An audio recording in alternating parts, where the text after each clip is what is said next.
Hello, and welcome back to another episode of Critical Reactions with your host, Bryan. We're going to continue on with this week's theme of featuring the bagpipe, checking out our penultimate song for the theme. This one by Caroline Polachek, titled Blood and Butter, off of her 2023 album, Desire, I Want to Be You? I Want to Turn Into You, sorry. So, let's dig into this and see what's going on with this track.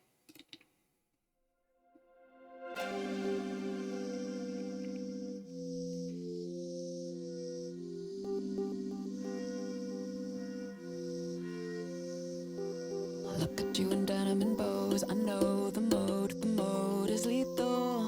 You say you wanna show me a place, the place is here, the here is inside you. Where did you come from? Very spacious sounds. Pretty with the critical mass, your body has the body power. Lying at the foot of a linden in the navel ring, inventing juice. It's a really nice bouncy flow to the vocal lines.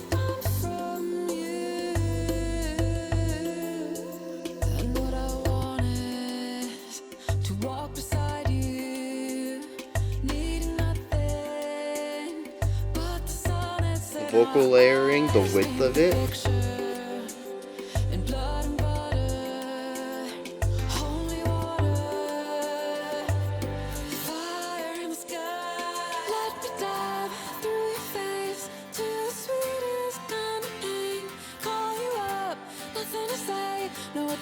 Interesting, kind of has like a 90s flair to the melody. Am I alone in that feeling?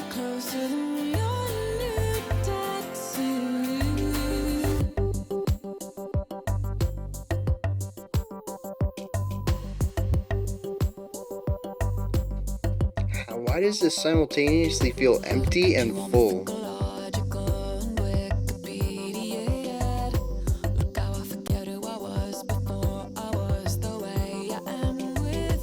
Like filling a room with darkness. It's a weird phrase, but it kind of makes sense.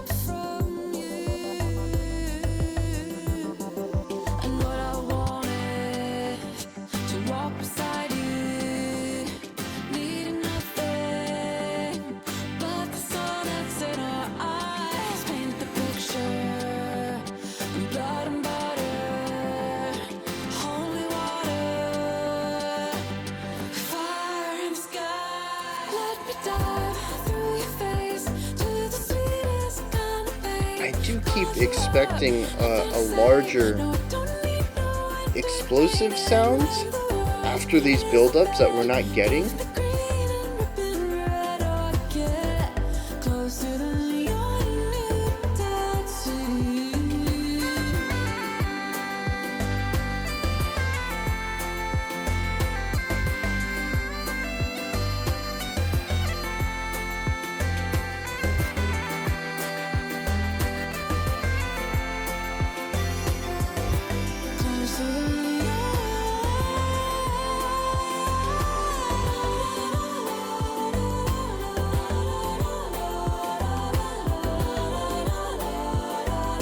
Heavy layering.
Yeah, a very warm, feel-good, bright, optimistic song. I guess bright isn't always accurate though.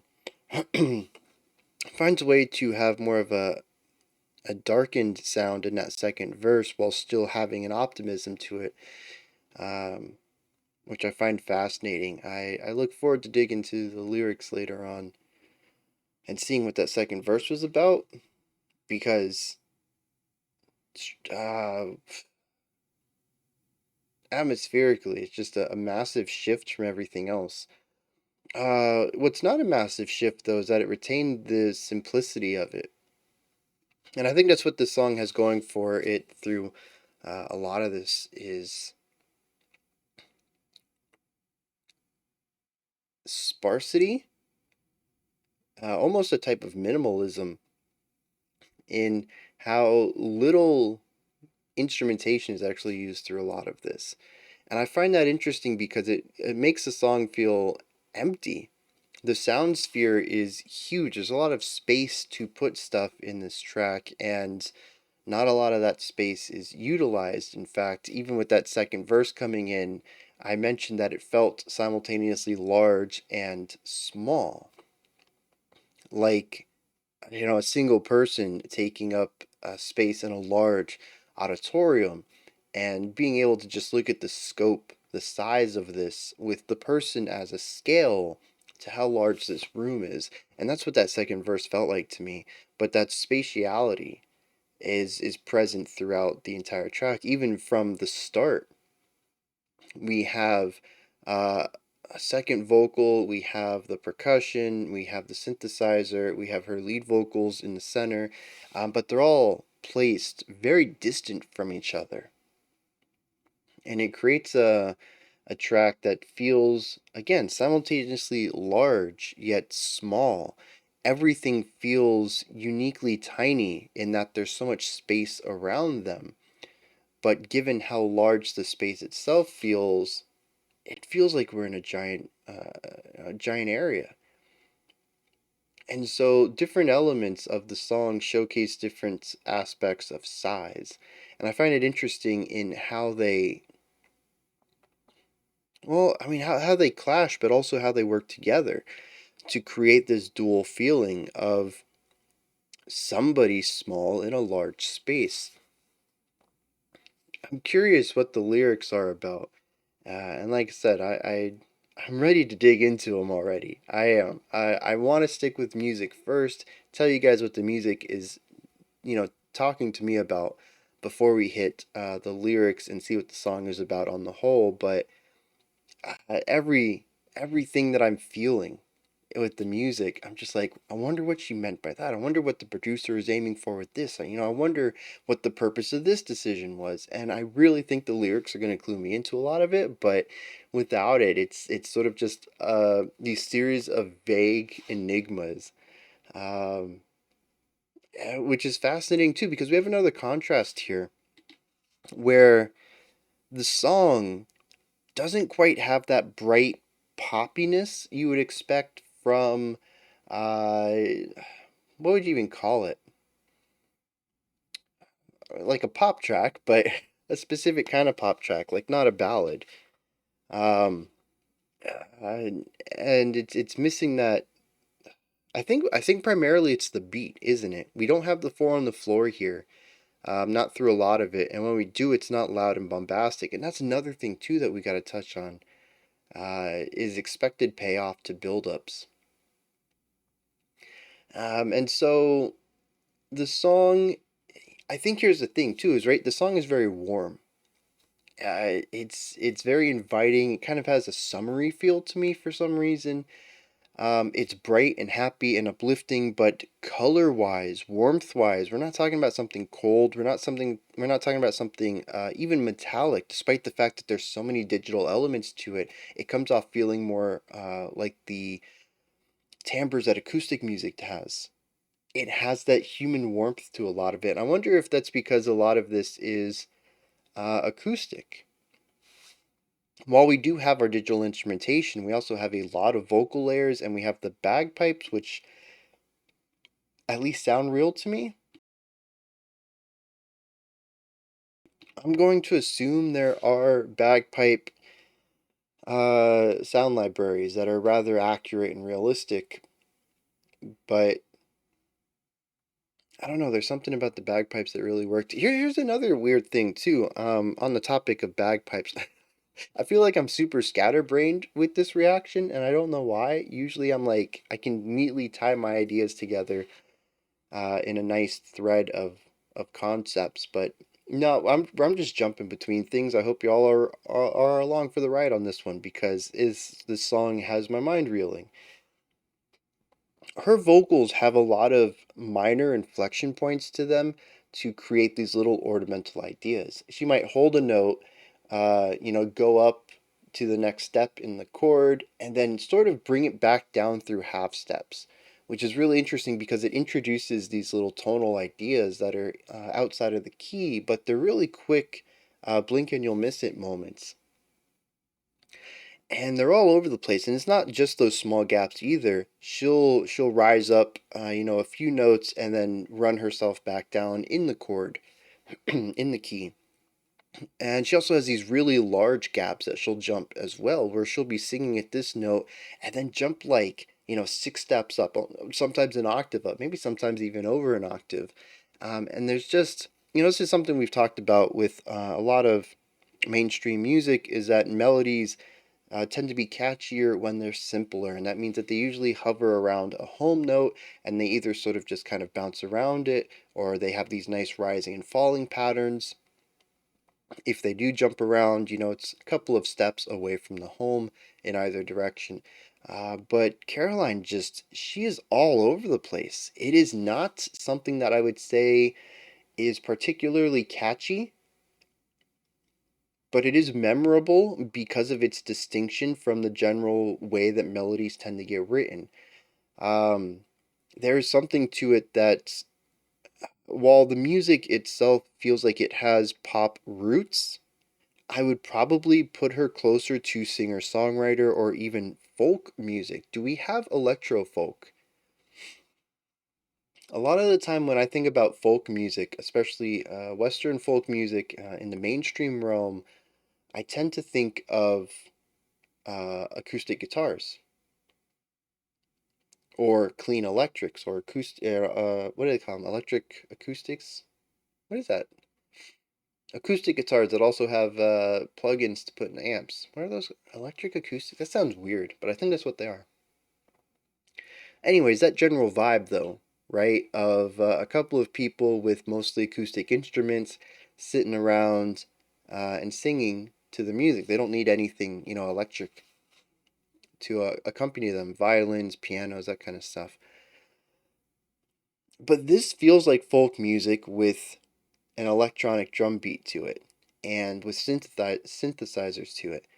And it's really interesting, and I think that's where some of the warmth comes from as well, is that it feels like something that should be played on acoustic. It just isn't.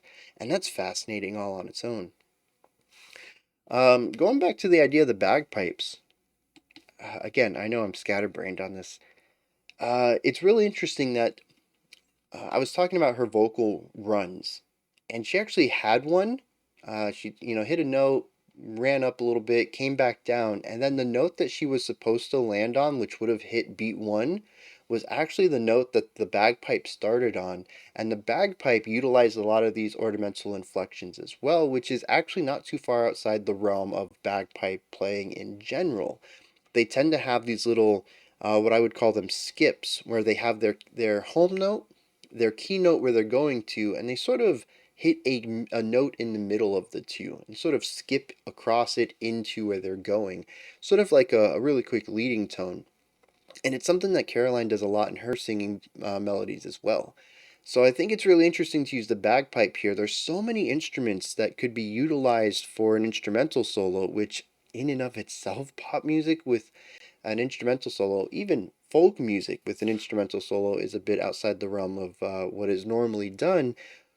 Having a solo at all, though, is interesting, but having the bagpipes, just not an instrument that typically gets a lot of spotlight in mainstream music in general. But it happens to be one that I think matches her style of music the best. as far as her vocal melody crafting. Any instrument can do these little step things, but I feel like bagpipes it's kind of naturally done in their style already. And so we can also look at the warmth of her timbre and the warmth of the timbre of the bagpipes, and we hear a lot of similarities in there as well. Also, both performances tended to be about in the same range. There's just a lot of really interesting parallels between the bagpipes and her vocals, which is like a weird statement to make. But it almost feels like such an intentionality. It's such an obtuse decision, but it matches so well that it couldn't have been, or I would find it unlikely to have been by chance. Um, Anything else about this track I want to dig into before we hit lyrics?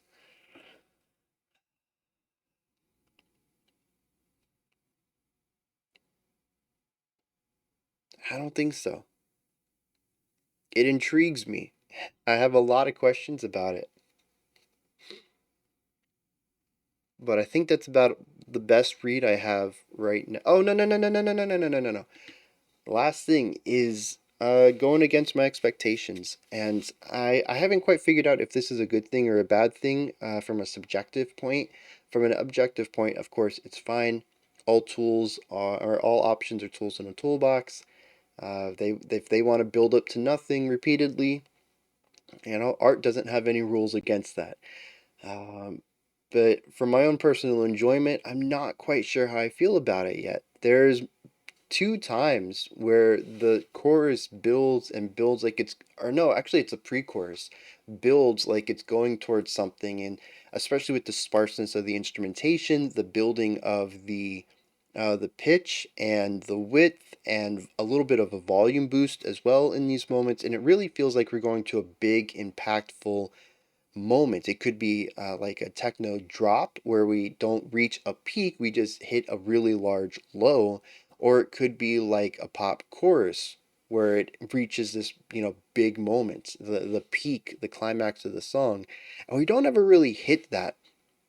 As this lead into the chorus comes up, we rise in intensity, and if this is like a 9 out of 10, and we're expecting to hit the 10 when we hit the chorus, we actually back it down to an 8.5. It's still really close to where we were at, but instead of boosting us into a level, we actually diminish it a little bit, and it feels anticlimactic in a lot of ways. And again, lyrics. I want to know what the song is about. There's so many choices in here that are interesting, but I don't understand them. And this is one of them. It's such a it's an interesting choice, especially given the style of music it is. Like a folk pop thing going on. Both of them typically utilize elements of peaks in their music after build-ups. And this sort of subverts the expectations from either one of those genres and goes against the convention standards and says, you know what, we're just gonna back it down a little bit rather than back it up or push it up, however that phrase should go. And I'm just so intrigued by it. One last thing I want to touch on real quick on the idea of width and space and sparseness. We end the track with arguably the most used space of the entire song. We have several vocal harmonies going off all at once with this descending pitch pattern, and all of them are on different pitches because they're all harmonizing with each other, and some of them started at different times. So we're getting these really cool triads across the full spectrum. They're placed, left, right, and center. They start high, they come on down, and like it, they keep starting new sets as well. So it feels like this infinite descent. But we've also erased all of that space that we've had so much of throughout the song. That this no part in here has really entered a moment where the sound sphere has felt full. There's always this element of sparseness in the music, this intimate component. And this is intimacy on a different level in that it seems that we're almost able to see so many facets of the vocal line, or even in another sense, maybe so many facets of the vocalist, or maybe the narrator, or the primary character of the story, depending on what angle the lyrics are going on. And so I listen to this and it's such a stark departure from everything else. It goes against the production, it goes against this whole idea of rising up. So many elements of the song feel uplifting. We have segments leading into choruses that are about rising ideas, rising intensity, rising width, rising volume.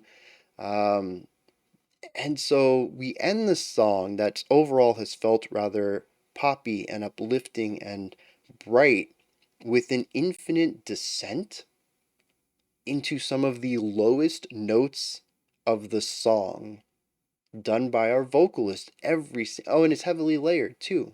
We get rid of the sparseness.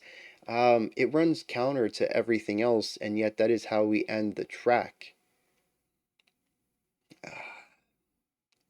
And again, it's choice, and I don't know what to make of it, but it intrigues me. It's got my mind going, and I think that's the fascinating part about this entire track is that it simultaneously hits on my expectations while subverting others, all done in a way that feels both digital but acoustic. It is warm, but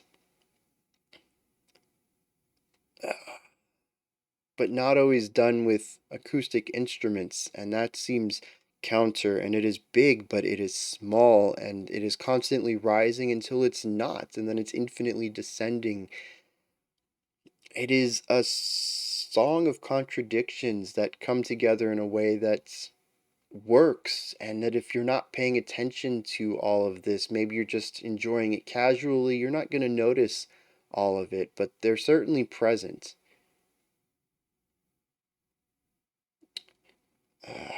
I don't know. Lyrics?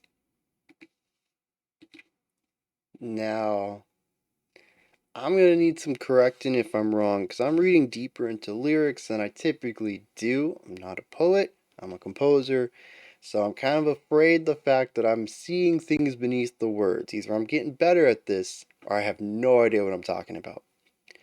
Is this a song about viewing the addictiveness of a relationship, primarily one that, at least from my perspective, would be one during the puppy love days of the relationship, the early times, the honeymoon phase, whatever you want to call it, and being completely enthralled with somebody else, and specifically their presence.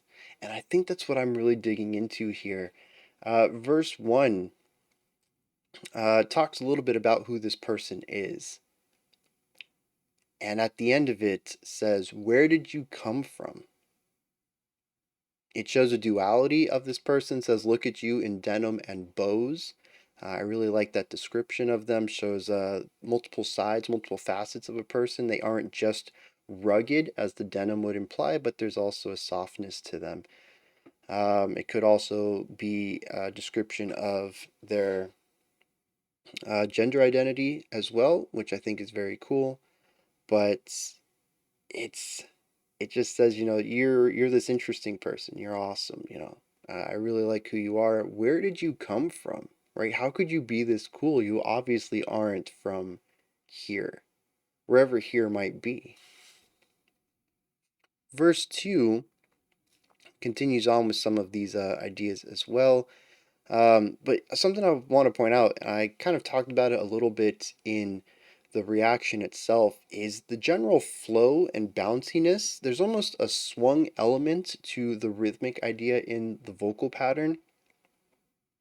If you listen to it, it has these punctuated highs that come at the backbeat of the rhythm, and there's sort of like these two beat phrases, and there's like these higher impacts at the back end, but they're sort of swung in that they're not right on the beat, they kind of lead into the beat. And it's such an infectious groove that comes exclusively from the vocals, which I find fascinating. I mean, it's such a pop thing to do, right? Give the vocals all the importance. Give them the melody line, give them the harmony, the chords, that's what we get at the end, and give them the rhythmic concept. Uh, like I said, such a pop thing to do to just make the vocals so important, but I think it's an interesting way to go about crafting this specific song since we're already dealing with a sparseness of everything, sparseness of instrumentation, even. Um, that instruments are going to have to double up and even triple up on duty, and in a pop track, the vocals are going to be the one who have to do the heavy lifting. It works well within the context and overall atmosphere of the track while also providing something interesting and unique to the vocal work, which, depending on the song, depending on the person, isn't always going to be entirely interesting. As I mentioned, a lot of pop music tends to just kind of sit within an area. So, yeah, it's just really fascinating then that the vocal line is simultaneously as energetic and playful as it is, bouncing around all over the place and having these little grace notes in between key notes, but also just having this rhythmic pattern baked into it that is fun and bouncy. It all just comes together into a total package that even if the music itself were boring, I think the song would still be a hit given just the vocal elements themselves. We get into the pre-chorus though, and this is where the addictiveness, the enthrallment, the ensnaring of our protagonist, our narrator, comes in. It says, "What I want is to walk beside you, needing nothing but the sun in our eyes. Paint the picture in blood and butter, holy water, fire in the sky. The only thing I want right now is to be around you." And using these very vivid visuals, blood and butter, holy water, fire in the sky. These are all very powerful images. And this is the extent that this person's. I keep saying the word addiction. I don't really have a better word for it, but their need for this relationship is showcased. We kick off the chorus with not an impact musically, like I had mentioned. We kind of bring the intensity down a little bit from our pre chorus, but we have a kick in the face, metaphorically, in the lyrics as we move into this very violent metaphor. Let me dive through your face to the sweetest kind of pain. Call you up, nothing to say. No, I don't need no entertaining. When the world is a bed, give me green and ribbon red. I get closer than your new tattoo. So, again, being so caught up in a relationship that simply holding hands and walking down the beach, as mentioned earlier, isn't enough. I need to be closer to you than the new tattoo you have. Fresh ink under your skin. I want to be closer to you than that. There is something exceptionally powerful about that imagery that speaks to the mindset of our protagonist. I don't really have much to say about verse 3. It kind of goes through the same idea of, placing things up on pedestals and asking again, where did you come from? However, there's two things in here that I want to point out. One is the line, "Look how I forget who I was before I was the way I am with you." Being around this person causes them to be someone else. Yeah. Not only just be someone else, but forget who they were. Again, the addictiveness of a new relationship. But also, created the word Wikipediated. I don't know what that means. We have verbified Wikipedia though in a way that isn't just wiki. So I find that interesting. Um, well, also let's just look at the last line I haven't talked about. I wasn't going to talk about verse 3, but here we go. It says, "Look at you, all mythological." Again, rising of the pedestal, putting somebody up there, making them into more than they are, so that it can explain why you are more than you are when you're around them. Then we finish the track off with another pre-chorus and chorus set. Yeah, this is, to me, this is a song about needing somebody so much that it's all you can think about. They are so important to you that you have mythologized them, even to an extent that you recognize that this is what you've done. You've placed them as on a pedestal as a perfect form of who they are. And it's unhealthy, but the song doesn't recognize that. And I find that to be fascinating too. There's also this concept of closeness that permeates throughout here, that only being around you and even inside of you as I dive into your face and as I want to be under your skin, um, that these ideas of closeness are not represented in the music at all. And the music is exceptionally sparse and distant. None of the instruments ever get really close to each other until the end, when our vocals consistently overlap each other. We have several of our vocalists layering up and touching their own vocals, and not, ooh, is this a song not about a relationship, but about attuning oneself to a better version of themselves that they are picturing? They are picturing more of a mythological version of themselves, a more perfect them, figuring out where their flaws are and envisioning a version of themselves without them and trying their best to embody them, to get under their skin and become that version. In which case, the end, where we hyper layer our vocalists' vocals, it's the only moment that any instruments really touch and harmonize, showcases this becoming of one. It doesn't really work with the descent though, unless this is like an Icarus kind of deal, in which case all of the rising of the song and escalating would be rising to the aspirations, and then we've reached too high and we've become too perfect of a being and we've lost our humanity. It's something along those lines, and we're now descending from that peak. Hmm, I don't know. It also brings into question the bagpipes, and I don't see their what do we call it? Their purpose in the lyrics. To me, it's a purely musical decision, and like I said, it marries very well with her vocal timbre. So I view it as a musical decision to include it, and not one that's necessarily supported by the lyrical themes. I don't know. I still have a lot of questions coming out of this. Those are my thoughts on Caroline Polachek's Blood and Butter. Let me know what y'all thought. Did you enjoy it? Was there anything that stood out to you? Anything that you'd like to add on to what I said or correct me on? Maybe you have a completely different perspective on. I'm open to interpretations. These are, like I mentioned, just my thoughts. Above the comment section in the description box, you can find a link to Linktree. It takes you here. You can find my music, ways to support the channel, a link to the Discord server, and so much more. Above that, if you could, like, subscribe, and ring the bell. I greatly appreciate all three. All right, we have a special selection coming up next. Otherwise, I'll catch you all tomorrow, 5 p.m. Eastern Standard Time, 9 p.m. UTC. We're going to wrap up this week's theme of bagpipes and check out a special selection and a creator request, one of the best parts of Friday.